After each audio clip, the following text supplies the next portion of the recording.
Dan di saat Nabi Muhammad mulai dicabut nyawa beliau oleh malaikat Israel, Nabi Muhammad mengatakan, mahadha, apa ini wahai Israel?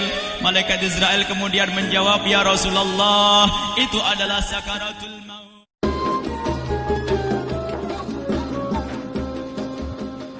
Malaikat Jibril berkata, ya Rasulullah, di depan ada malaikat Israel mau masuk. Kata Rasulullah, boleh masuk, silakan. Kemudian malaikat Israel mengucapkan salam, dan setelah mengucapkan salam, malaikat Israel menawarkan, ya Rasulullah, aku disuruh oleh Allah untuk mencabut nyawamu atau membiarkan engkau. Dalam riwayat, aku disuruh oleh Allah untuk memberikan pilihan kepadamu, al-baqa' fid dunya, tetap di dunia, atau ar-rafiqul a'la, atau dengan Allah. Nabi Muhammad menjawab, ar-rafiqul a'la, dengan Allah. Kemudian setelah itu Nabi Muhammad berdoa agar umatnya selamat. Setelah ada jaminan umatnya selamat, malaikat Israel, sudahlah, cabut nyawaku kalau memang sudah waktuku. Mulailah Nabi Muhammad dicabut nyawa beliau oleh malaikat Israel. Dan di saat Nabi Muhammad mulai dicabut nyawa beliau oleh malaikat Israel, Nabi Muhammad mengatakan, mahadha, apa ini wahai Israel? Malaikat Israel kemudian menjawab, ya Rasulullah, itu adalah sakaratul maut, itu adalah sakitnya di dalam kematian. Kemudian Nabi Muhammad mengangkat tangannya sambil berucap, la ilaha illallah, inna lil mauti la sakarat, tidak ada Tuhan selain Allah, sungguh di dalam kematian ada sakitnya, sakit kematian, yaitu sakaratul maut. Kemudian Nabi Muhammad memohon, ya Allah, Allahumma khafif alayya sakaratul maut, ya Allah, ringankan sakaratul mautku ini, ya Allah. Dijawab oleh malaikat Israel, ya Rasulullah, itu sudah aku ringankan 70 kali. Nabi Muhammad menoleh, apa malaikat Israel?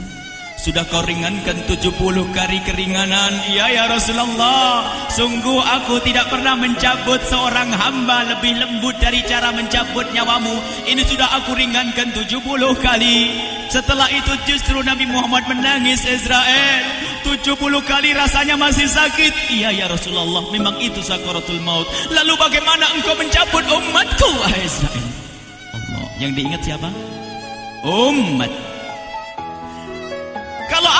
Kalau engkau mencabutku dengan ringan seperti ini masih sakit, bagaimana engkau mencabut umatku, ya Israel? Dijawab oleh malaikat Israel, umatmu manusia biasa, ya aku cabut. Ya Rasulullah, begitu saja. Ya sudah, begitu. Nabi Muhammad menangis. Tiba-tiba Nabi Muhammad mengangkat tangan dan memohon kepada Allah, Allah, inna lil mauti la sakarat, la ilaha illallah, inna lil mauti la sakarat, sungguh di dalam kematian ada sakaratul maut. Allahumma khaffif ala ummati sakarat maut, ya Allah, ringankan dari umatku sakaratul maut, wa thaqqil alayya, dan bebankan kepadaku. Sampai tidak sadar doanya Nabi Muhammad seperti itu, thaqqil alayya, itu doa cinta. Seorang ibu yang pernah punya anak, tuh lihat kalau doa Rasulullah ini masih dilakukan. Bagaimana Rasulullah bisa doa begitu? Itu bahasa cinta yang tidak bisa diterjemahkan dengan oleh akal. Seorang ibu kadang-kadang, ibu yang di belakang, ibu mau dikasih sakit oleh Allah? Mau, Bu? Ibu jauh sekali. Ibu mau dikasih sakit? Jawabnya tidak mau. Tapi suatu ketika seorang ibu melihat anaknya sakit, ngomong, sudahlah nak, jangan kamu yang sakit, biar ibu yang sakit. Ada atau tidak? Kenapa ngomong begitu? Itu bahasa cinta itu. Tidak rela kalau anak ini sakit, biar aku saja yang sakit. Itu yang dirasakan Rasulullah. Sakaratul maut begitu sakitnya, membayangkan betapa sakitnya umat Nabi Muhammad di saat dicabut nyawa beliau. Maka Rasulullah mengatakan, ya Allah, ringankan sakaratul maut dari umatku, bebankan kepadaku saja, ya Allah. Wala sawfa yu'tika fatarda. Permintaan Nabi Muhammad tidak ditolak oleh Allah, dikabul dan dikabul, wahai Muhammad. Sallu ala Nabi Muhammad. Dan benar, sakaratul maut kita ditahan oleh Rasulullah, ditanggung oleh Rasulullah, sehingga digambarkan oleh Imam Bukhari di saat Nabi Muhammad dicabut nyawa beliau, Siti Aisyah yang ada di situ. Rasulullah berada di pangkuan Siti Aisyah, yang saat itu Siti Aisyah melihat keringat dingin keluar dari kening Rasulullah. Siti Aisyah tidak pernah melihat keringat keluar seperti itu. Bahkan di saat dipegang kepala Rasulullah, panasnya melebihi dari panasnya orang biasa. Setiap kali ada kain dicelupkan di air, ditempelkan di kening Rasulullah langsung mengering. Saat itu Nabi Muhammad mengucapkan kalimat la ilaha illallah innal lil mauti lasakarat. Kemudian Nabi Muhammad berpesan dengan banyak pesan, dan di antara pesan Rasulullah adalah akri minni ala ummati salam, akri minni salam ala ummati wa ala man ittaba'ani wa ala man tabi'ani min ila yaumil qiyamati. Aku titip salam kepada umatku dan orang yang mengikutiku sampai hari kiamat. Sadari salam Rasulullah. Sebelum meninggal masih ingat titip salam. Salam kepada siapa? Bukan salam kepada siapa-siapa, tapi salam kepada kita. Maka mari kita mengucapkan salam kepada Rasulullah, karena Rasulullah sudah salam duluan kepada kita. Mari kita sejenak bersalam kepada Rasulullah dan hadirkan Rasulullah ada di mata kita dan di hati kita. Mari kita bersama-sama mengucapkan salam. Assalamualaikum ya Rasulullah. Assalamualaikum ya Rasulullah. Assalamualaikum ya Habiballah. Assalamualaikum ya Nabi Allah. Rasulullah mengucapkan salam untuk kita. Dan di saat itu Rasulullah keringat dingin keluar, maka oleh Siti Aisyah diusap. Oleh Siti Aisyah diusap, bayangkan saat itu Nabi Muhammad di pangkuan Siti Aisyah dan diusap oleh Siti Aisyah. Siti Aisyah berkata, keringat Rasulullah mengucur deras hingga aku usap, dan aku usap dengan tangannya Rasulullah. Diusap dengan tangannya Rasulullah. Siti Aisyah memegang tangan Rasulullah sendiri yang digunakan untuk mengusap keringat Rasulullah. Sahabat bertanya, Aisyah, kenapa harus dengan tangan Rasulullah tidak dengan tanganmu? Lihat jawab Siti Aisyah, karena tangan Rasulullah lebih lembut dari tanganku. Sallu ala Nabi Muhammad. Masih sempat nyanjung itu sahabat Nabi. Dalam keadaan begitu masih menyadari kelembutan tangan Rasulullah, jasad Rasulullah, kemuliaan Rasulullah sallallahu alaihi wasallam. Dan aku lebih menginginkan bahwasanya yang menyentuh jidat Nabi Muhammad adalah tangan yang paling mulia di dunia dan di akhirat. Siti Aisyah enggak berani menyentuhkan. Pengennya yang disentuhkan di kening Rasulullah adalah tangannya Rasulullah sallallahu alaihi wasallam. Kemudian setelah itu Nabi Muhammad merasakan sakit yang sangat untuk kita.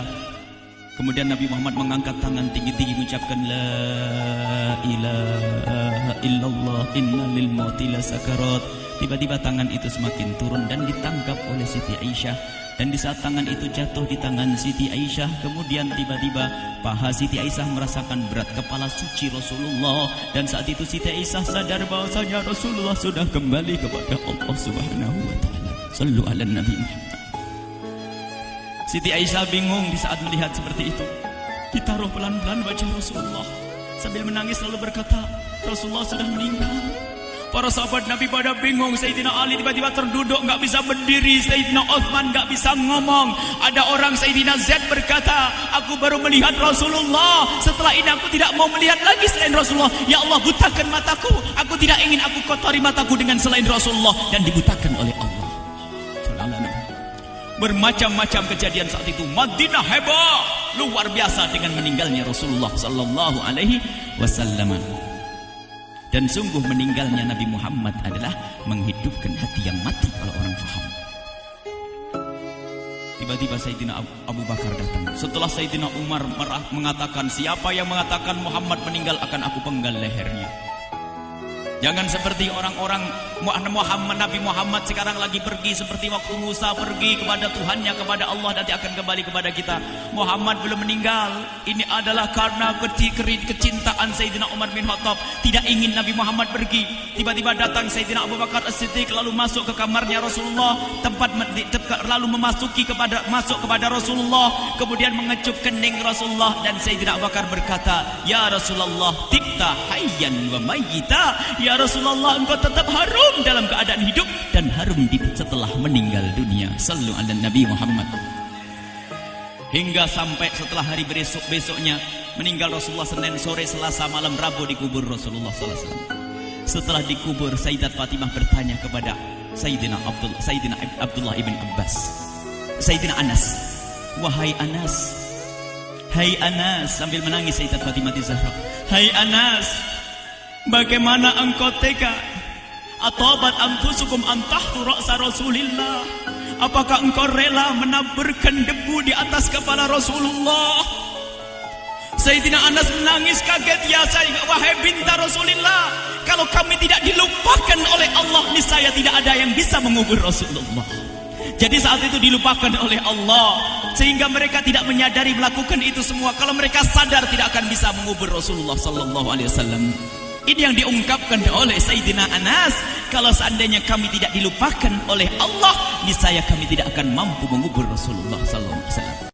Kami yang hadir di sini, ya Allah, ingin senantiasa hadir di hati kami kekasih-Mu Nabi Muhammad. Maka kami mohon, ya Allah, jadikan kekasih-Mu Nabi Muhammad yang akan, ya Allah, yang akan mendampingi kami kelak saat Kau cabut nyawa kami, seperti yang Kau wahyukan kepada kekasih-Mu Nabi Muhammad. Wa absyiru bil jannati, semua hamba yang beriman akan menyaksikan surga, ya di saat dicabut nyawa mereka. Dan surga, di tempat surga itu yang paling mulia adalah Nabi Muhammad. Maka kami mohon, ya Allah, saat Kau cabut nyawa kami, ya Allah, hadirkan Nabi Muhammad di hati kami, ya Allah. Dan kami mohon, ya Allah, saat di alam barzah nanti, ya Allah, saat yang sangat mengerikan itu, ya Allah, kami mohon hadirkan kekasih-Mu Nabi Muhammad, sehingga kami tidak takut dan gentar lagi dengan malaikat mungkar nakir. Dan ya Allah, kami mohon di saat di padang mahsyar nanti, ya Allah, hadirkan kekasih-Mu Nabi Muhammad. Jadikanlah kekasih-Mu Nabi Muhammad yang akan menemani kami dan akan membonceng kami, membawa kami ke telaga Kausar. Lalu kami diberi air minum dari air telaga Kausar hingga kami tidak akan haus selama-lamanya. Ya Allah, jadikan kekasih-Mu Nabi Muhammad yang akan menemani kami di saat kami menyeberang Siratal Mustaqim hingga kami tidak akan terjerumus ke neraka jahanam. Dan jadikan kekasih-Mu Nabi Muhammad yang akan kami saksikan setiap saat di surga-Mu, ya Allah. Ya Allah, jadikan kekasih-Mu Nabi Muhammad yang senantiasa, ya Allah, kami lihat kelak di surga. Dan jadikan ucapan kami di akhir hayat kami kelak adalah, ya Allah, adalah kalimat agung dan mulia, La ilaha illallah Muhammadur Rasulullah. La ilaha illallah Muhammadur Rasulullah. La ilaha illallah Muhammadur Rasulullah.